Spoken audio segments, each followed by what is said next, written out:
March 10, 1906, isinilang si Alejandro Abadilla sa simpleng pamilya.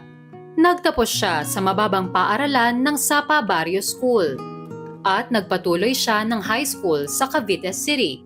Nang makatapos siya ng mataas na paaralan, ng ibang bansa si Abadilla at nagtrabaho sa maliit na printing shop sa Seattle, Washington State sa Estados Unidos. Naging editor ng ilang seksyon ng Philippine Digest, Philippine American Review at nagtatag ng Kapisanang Balagtas. Nang bumalik siya sa Pilipinas, nag-aral siya ng kolehiyo.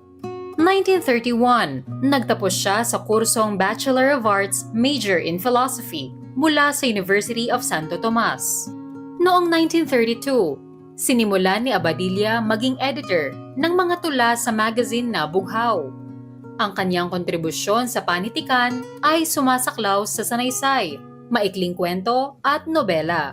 Ilan sa nailathala niyang nobela ang Singganda ng Buhay noong 1947 at ang Pagkamulat ni Magdalena noong 1958 na isinulat niya kasama si Elpidio Capulong. Pero mas nakilala siya sa mga likha niyang tula. 1955, naging tanyag ang kanyang tulang Ako ang Daigdig, bagamat noong una tinanggihan ng mga kritiko ang tula dahil hindi nito sinunod ang tradisyonal na paggamit ng tugma at sukat. Itinuring itong pinakamalaki niyang tagumpay at hudyat ng pagsilang ng modernong tula sa Pilipino.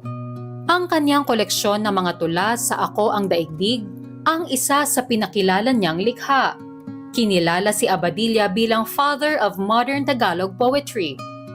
Nakatanggap siya ng Republic Cultural Heritage Award noong 1966 para sa kanyang kontribusyon sa Philippine literature. Namatay siya noong August 26, 1969 sa edad na 63.